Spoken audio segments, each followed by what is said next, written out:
Ayan, isang mapagpalang umaga, tanghali, gabi naman po mga kapatid. May isang videong tampok naman po akong ibibigay sa inyo na kung saan ay ginawa na commentary video ng isang protestante ang video ni Reverend Father Darwin Gitgano. At syempre mga kapatid, to the rescue na naman po si Brother Windel Talibong dito. Kaya hindi ko na po ito patatagalin pa. Ibibigay ko na po sa inyo si Brother Windel Talibong.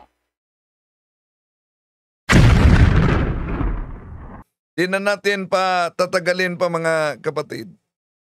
Kung maalala ninyo, sinimula natin yung sagot sa grabing tuligsa niya sa simbahang Katoliko, kaugnay sa sinasabing ang Katoliko daw ay daming mga makasalanan sa simbahang Katoliko. Kaya at sabi pa niya, self-claim lang ang sabi ng ang pag-angkin ng simbahang Katoliko na ito'y tatag ng ating Panginoon Jesucristo.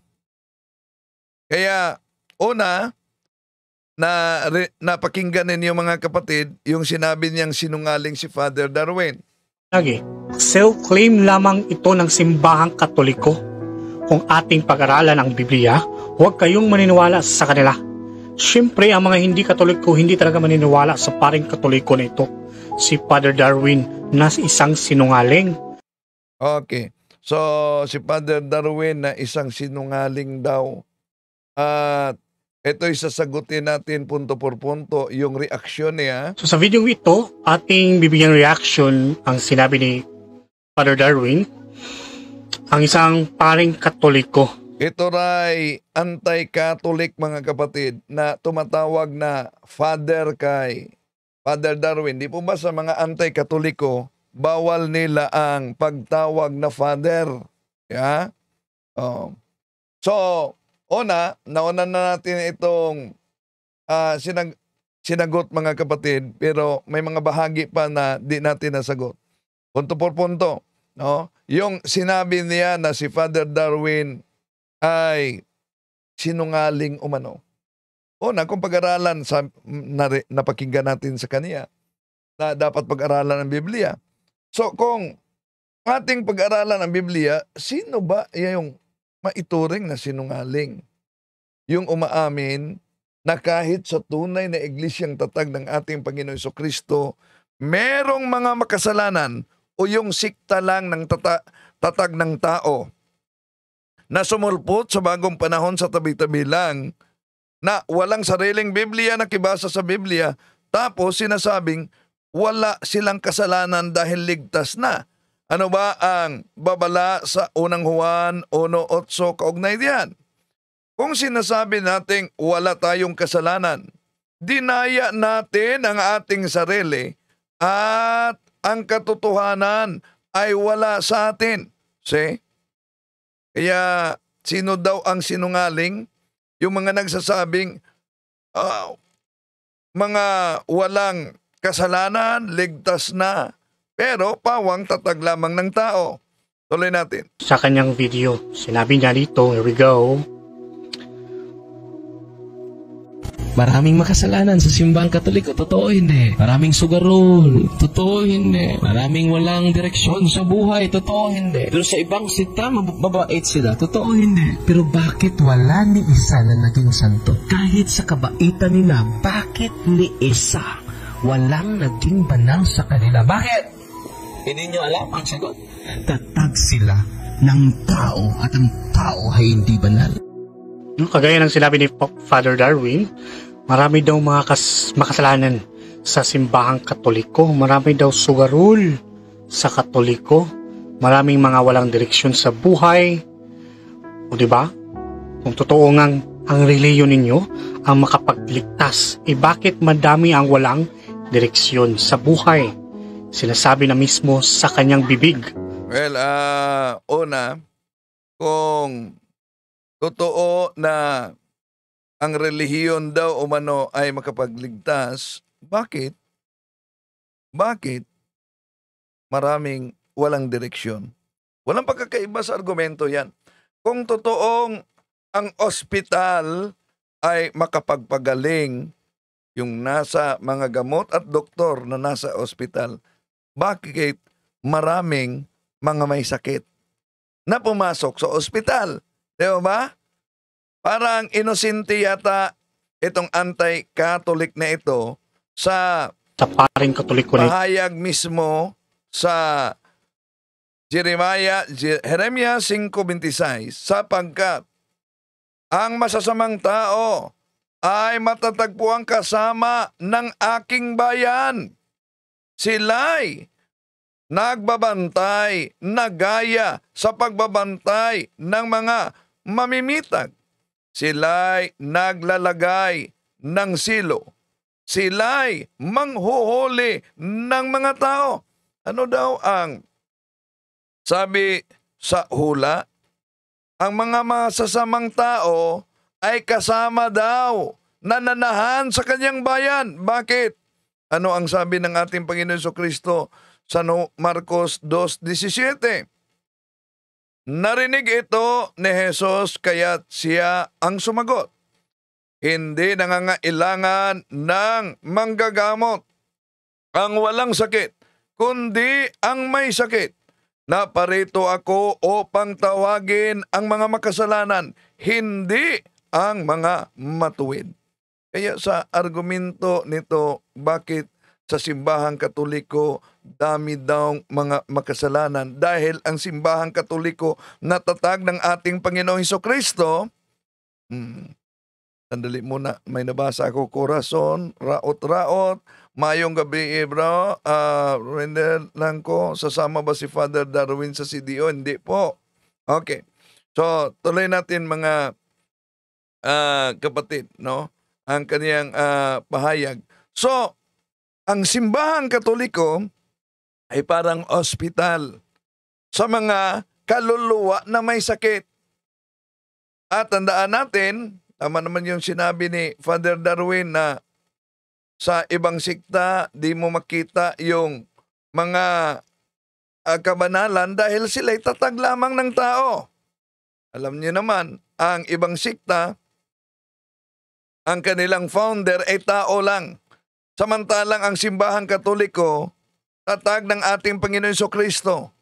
Kaya, ang founder na ating Panginoon Jesucristo, unang Pedro 1:16, magpakabanal kayo dahil ang Diyos ay banal, kaya ang tunay na iglesia ay may mga bunga sa kabanalan.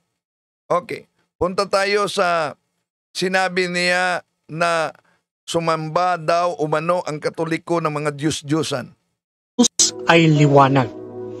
At ang liwanag na iyon ay ang kautusan. Ngunit sumusunod ba sila sa liwanag, sa katuruan ni Kristo bilang ang daan ng buhay? Nagsisamba sila sa bato na gawa ng mga kamay, na hindi marunong lumakad, magsalita, makinig. Ganto sila sumamba sa kanilang Diyos-Diyosan. Sumunod ba sila sa liwanag? Okay, kung sumunod talaga sa liwanag itong mga anti-katolikong ito, una mga kapatid, dapat hindi nagiging dilim ang kanilang pag-unawa sa Biblia, na diyan sa Biblia, hindi lahat na mga imahe ay mga Diyos-Diyosan. Imposible naman kung inusinting-inusinti sila. Kahit nga sa Protestant na komentary, Harper's Bible Dictionary, page 567, all idols are images, but not all religious images are idols. Malinaw ang sinabi.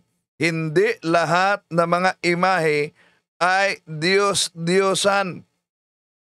Tanong, sinabi niya na nagsasamba sila sa mga bato na ginawa sa kamay ng tao, mga monumento. Una, na hindi makalakad. Lahat bang hindi makalakad ay Diyos-Diyosan na? Halimbawa, nang inutusan ng Diyos si Moises sa Exodo 25:19-20. Exodo 25:19 hanggang 22 na magawa ng imahen o monumento ng mga anghel. Natural. Gawa sa kamay yun. Natural dahil monumento, hindi yun makalakad. Hindi yun makarinig. Hindi yun makakita. Pero tanong, Diyos-Diyosan na ba yun? Diba kung basahin natin ang Exodo 25:22, sa pamamagitan ng dalawang rebolto ng kerubin, ang Diyos ay makipagtagpo kay Moises at sa mga Hudyo. Ang di alam nila na kahit sa Bibliang Protestante mabasa natin na ang templo ng Diyos ay may monumento. Eto, mabasa natin mga kapatid. Isaiah 56:5, Then I will set up a monument in the area of my temple. Ano daw? I will set up a monument in the area of my temple. Ngayon, yung mga templo, mga kapatid, na walang monumento. Ano yon? Templo ba yon? Hindi. Ano sa palagay nyo? Di ba parang bodega? At maliban dyan, kung may monumento, meron pang altar. Wala namang altar sila. Kung napansin ninyo, yung sinabi niya kanina mga kapatid na dapat daw umano di napakinggan at paniwalaan ang mga Katoliko at ang pare. Una, mga kapatid, bakit ba kayong mga ibang sikta kung di kayo maniniwala sa simbahang Katoliko, bakit kayo sinusunod ninyo ang Gregorian calendar ni Pope Gregory XIII? Yung kalendaryo ngayon na ginagamit natin at ginagamit sa ating bansa at sa lahat, kalendaryo yan ng simbahang Katoliko. Kung di kayo maniniwala sa simbahang Katoliko, sige, magawa kayo ng kalendaryo. Pangalawa, kung di nyo sinusunod ang simbahang Katoliko, bakit yung Biblia ninyo na binili ninyo, kahit King James Version, kapareho ng chapters and verses sa Bibliang Katoliko? Dahil sila si Cardinal Hugo de Santo Caro ang naghati niyan at Sanctis Pagninos ang naghati niyan sa chapters and verses. Dapat burahin ninyo yan. Kung di kayo maniniwala simbahang Katoliko, balikan natin. So nabasa na natin sa Isaiah 56:5, mga kapatid, I will set up a monument in the area of my temple. At hindi lang yan, kung sa Protestant na salin, merong altar, meron ding monumento sa Panginoon. Saan mabasa? Ito ating mabasa. Isaiah 19:19, And that day, there will be an altar to the Lord in the heart of Egypt, and there will be a monument to the Lord at its border. Say, ano daw? Merong monumento sa Panginoon, merong altar. Wala diyan, walang-wala ang ibang sikta, mga kapatid. Wala sila. Ano po ba yung kabuluhan sa monumento? Protestant na salin ang gagamitin natin. Kung may kabuluhan ba, bakit kailangan yung monumento? Pag monumento ba, Diyos-Diyosan ba? Hindi. Yung monumento, nagpaalala lang sa mga kamanghamanghang ginawa ng Diyos. Kahit sa Protestant na salin, ito ang mabasa natin mga kapatid. We will use sa Joshua chapter 4 verses 6 up to 7. We will use them to build a monument so that in the future, when your children ask, what is this monument for? You can tell them, it is to remind us that the Jordan River stopped flowing when the ark of God went across. The monument will be a permanent reminder to the people of Israel of this amazing miracle. See? Napakaganda pala kung ano ang kabuluhan sa monumento at wala dito mga kapatid ang ibang sekta. No? Walang-wala sila dahil wala silang kasamang naging santo. Okay. Tuloy natin mga kapatid. Hindi. Nating may divine nature or may santo ang mga paring Katoliko. Ayon sa kasulatan ni Pablo sa taga-Korinto, huwag kayong makisama sa mga di sumampalataya na parabang kapareho ninyo sila. Maaari bang magkasama ang katuwiran at ang kalikuan? O kaya'y ang liwanag at ang kadiliman? Maaari bang magkasundo si Kristo at ang Diablo? Ano ang kaugnayan ng sumasampalataya sa di sumasampalataya? O di kaya'y ng templo ng Diyos sa Diyos-Diyosan? Hindi Wala ba tayong tutol sa kaniyang binasa mga kapatid. Pero ang tanong, lahat ba na imahe o larawan sa Biblia Diyos-Diyosan? Sa Biblia ba, mga kapatid, kung tingnan natin, di ba natin mabasa na ang Diyos mismo ay maluwalhati siya sa pamamagitan ng kaniyang mga santo? Saan? Sa ikalawang Tesalonica Kapitulo 1, versikulo 10. On that day, the Lord will be glorified in His saints. So ano daw? Sa araw na ito, ang Diyos ay maluwalhati sa pamamagitan ng kanyang mga santo. Natural naman sa Diyos-Diyosan, bawal yan. Parang di yata nila alam ano yung Diyos-Diyosan.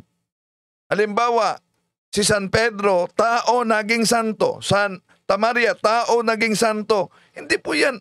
Tao naging Diyos. Kaya sablay ang interpretasyon ng ibang mga solpot na sikta. Tuloy natin. huwag kayong maniniwala sa kanila? Siyempre, ang mga hindi Katoliko hindi talaga maniniwala sa paring Katoliko na ito. Si Father Darwin na isang sinungaling. Ang katotohanan dito ay ang mga Katoliko ay hindi talaga nila mahal ang Panginoon. Yon ang maling akala ninyo, no?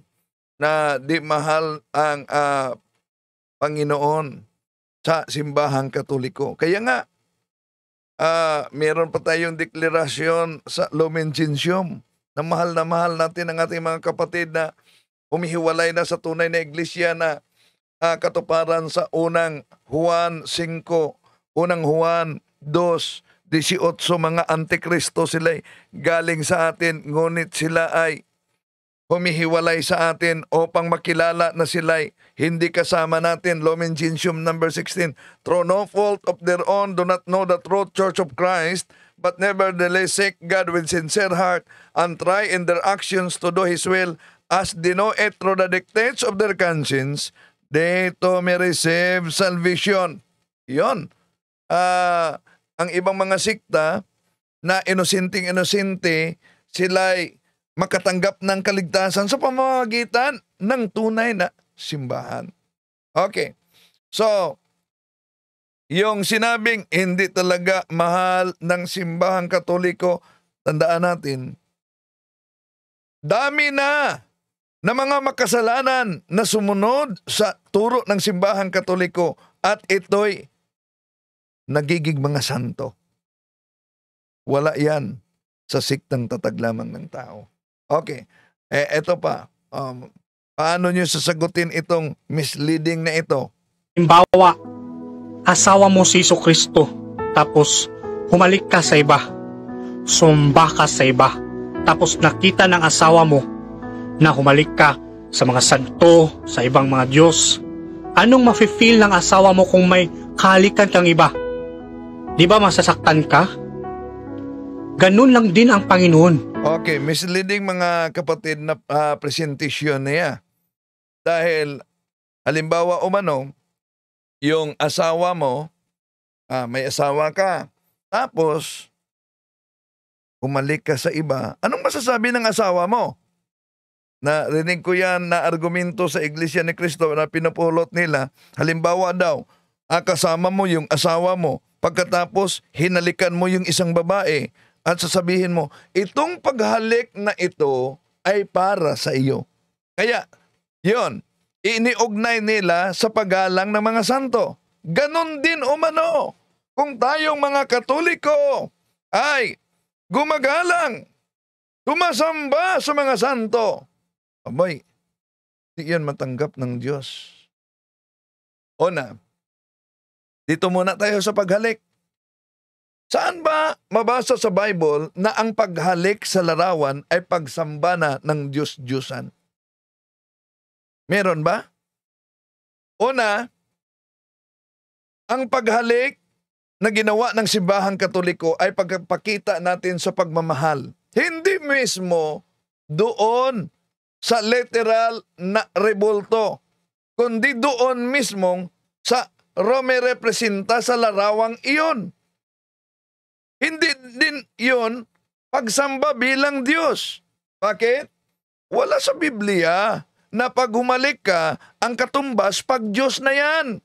Bagkos, alam niyo ba, may kaganapan sa Biblia na ang mga tao noon ay humalik pa kay San Pablo. Ibig po ba sabihin, diniyos na si San Pablo? Sa Gawa Kapitulo 20, versikulo 36, ito'y mabasa natin. When Paul had finished speaking, he knelt down with all of them and prayed. They all wept as they embraced him and kissed him. Ano daw? Di ba ang klaro? Niyakap nila si San Pablo at hinalikan. Iyan tanong, sinamba na ba nila si San Pablo bilang Diyos dahil hinalikan nila? Hindi, natural, di ba? Oh. At di lang yan. Dahil, bakit sinabi kong misleading? Natural naman magalit ang asawa mo dahil magiging pangangalunya yung humalik ka sa iba. Depende sa intensyon ng paghalik. Dahil merong paghalik na paggalang lang. Kahit nga sa Biblia, anong mabasa natin? Roma Kapitulo 16:16. Mga batian kayo ng banal na halik. Binabati kayo ng lahat ng mga iglesia ni Kristo. O, dito pa lang. Ang argumento nila ay butata na. Magbatian kayo sa banal na halik. O, kung ang paghalik ay pag-Diyos-Diyos na o katumbas na sa pag-Diyos, dito pa lang butata na. Ang Diyos po ay mapagbuguhin na Diyos. Natural, pag Diyos-Diyosan. Sa Biblia, daming mga Diyos-Diyosan, sila si Baal, ang hindi tunay na Diyos na ipinagpalit ng mga tao sa tunay na Diyos. Kaya, magalit talaga ang Diyos. Bawal yan. Kahit nga sa Catechism of the Catholic Church, mariing ipinagbawal yan sa simbahan Katoliko, idolatry. Pero, ang tanong, sa Biblia, lahat ba na mga larawan ay Diyos-Diyosan? Hindi. Ang problema sa ibang sikta, makabasa lang ng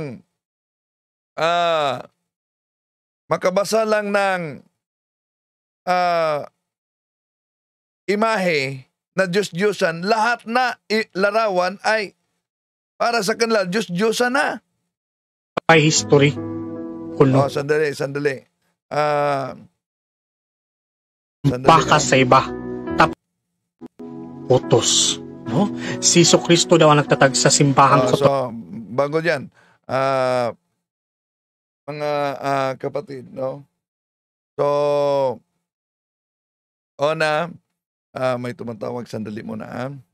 So, bawal sa Diyos ang Diyos-Diyosan. Pero sa Biblia, mga mahal na kapatid, sa Biblia, hindi lahat ng mga rebulto ang ipinagbabawal ng Diyos. may rebulto na ipinagbabawal, yun ang mga Diyos-Diyosan. Pero yun ang binanggit sa Exodo Kapitulo 20, versikulo 3 hanggang 4. Pero, how about yung sa Exodo 25, 19, 22? Ano ba yung Diyos-Diyosan? Kung tingnan natin ang mabasa mga kapatid sa mga taga-Korinto Kapitulo 8, versikulo 4. Kaya nga, tungkol sa pagkaing inahandog sa Diyos-Diyosan, alam nating ang mga Diyos-Diyosan ay larawan ng mga bagay na di totoo. At alam nating iisa lamang ang Diyos. So, ang Diyos-Diyosan ay hindi tunay na Diyos. Pero sa argumento nila na may tenga, di makarinig, may mata, di maka, at gawa sa kamay. How about ang Exodo 25, 17, 22? Gawa lang ito sa kamay. Ribulto ito. Ginto pa. Ngunit sa anghel, ipinagbawal ba yon? Dito pa lang mga kapatid. Sablay na ang ibang sikta dito mga kapatid. At ano daw? Di pwede na ang simbahang Katoliko ay iglesyang tatag ng ating Panginoon Jesucristo daw. Katoliko. At si Pedro ang unang Santo Papa by history kuno. By history kuno. Una, kung tingnan natin ang The Living Bible, mabasa natin sa The Living Bible, Job chapter 8, verse 8, read the books of history and see. Di ba? Okay. Bakit ayaw nila ng history?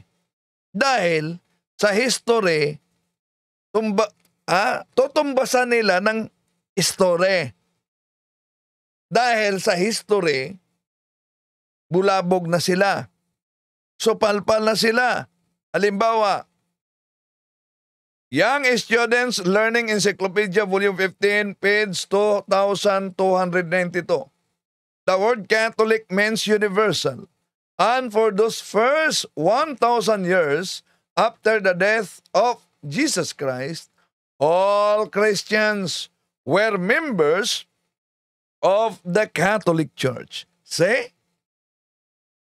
Ngayon, kung sasabihin nila na hindi totoo na ang ating Panginoong Jesucristo ang nagtatag simbahang Katoliko, edi ilatag din niyo. Kung di totoo na ang ating Panginoong Jesucristo ang nagtatag sa simbahang Katoliko, ibig sabihin, may taong nagtatag nito. Ang tanong, sino ang taong nagtatag sa simbahang Katoliko kung di ang ating Panginoong Jesucristo? Yon ang problema. Di yan mabasa nila mga kapatid sa kasaysayan. Dahil lahat ng mga kasaysayan nagsasabi na ang nagtatag sa simbahang Katoliko ang ating Panginoong Jesucristo. Hindi lang yan. Binanggit niya si San Pedro. Nasabi niya, si San Pedro ang unang Santo Papa ayon sa kasaysayan kuno. Kung mali yung mga history, magpetisyon ka sa DepEd. Magpetisyon ka sa Department of Education, mali pala yon. Lalo na yung Webster's Dictionary. Ito mabasa natin. Page 544, Peter, masculine proper name, Simon Peter, a fisherman of Galilee, one of the 12 apostles, and the first pope of the Roman Catholic Church. See? Tulad sa argumento, kung hindi si San Pedro ang unang papa, edi sino ang unang papa kung di si San Pedro? May ilatag ba ninyo yan? Na may unang papa kung di si San Pedro? Hindi lang yan mga kapatid. Sa Biblia, yung mga kasaysayan sa Santo Papa, may 3 Santo Papang binanggit sa Biblia. Of course, si San Pedro, San Mateo 16-18. Si Linos, sa 2 Timoteo Kapitulo 4:21. Si Clemente, nasa Pilipos Kapitulo 4, versikulo 2. Yun ang makita natin na mga Santo Papa na nasa Biblia. Pero, di man natin mabasa kung sa paanong paraan sila namatay. Kaya gagamit tayo ng referensya. Ang problema sa ibang sikta, ang referensya ginawang diferensya. Kaya kung tingnan natin ang Funk and Wagnall's Encyclopedia Volume 19, page 266. The powers conveyed to Peter by Jesus Christ are held to be able passed on in a full measure of his duly appointed successors in the Roman bishopric. Okay nga, sa Webster's Dictionary, page 544, Peter, masculine proper name, Simon Peter, fisherman of Galilee, one of the 12 apostles and the first pope of the Roman Catholic Church. Ang problema sa ibang sikta, mga kapatid, dahil sola scriptura, remember, even the word sola scriptura does not found in the Bible, gusto sila mabasa sa Biblia. Kaya tayo, ginamit natin upang mabigyan natin yung uhaw nilang pangangailangan na mabasa sa Biblia, ginamit natin kahit na yung Protestant na salin. May mabasa ba na Protestante salitang Katoliko? Okay, ito. Sa paraphrase on the New Testament, Richard Baxter, John chapter 10, verse 16. Ito ang mabasa natin, mga kapatid. And besides the Jews, I have chosen people among the Gentiles. Them I must call and gather to me. The Jews and Gentiles shall be one Catholic Church. Under me, their only universal head and shepherd. Paraphrase yan. Hindi yan sa Katoliko. Pero ginagamit natin dahil uhaw na uhaw sila, gusto talaga sila yung makita, mabasa, letra por letra. Sa original Greek Bible, kung tingnan natin, sa Acts chapter 9, verse 31, Himien on Ecclesia Catholis, Tis Judaias kay Galalias kay Samarias, nandyan ang Ecclesia Catholis. Sa Protestant na komentary na aklat, anong mabasa natin? Ito mabasa natin sa The Acts of the Apostles by G. Campbell Morgan, page 250. And then for the first time, there appears of the page of the Acts of the Apostles, the spacious Catholic conception of the Christian Church. Yan. Napakalinaw, mga kapatid. So, subukan muna natin kung makapasok pa ba tayo sa punto por punto. Late na kasi tayo. Bukas yung kabuuan nito ating sasagutin talaga, mga kapatid.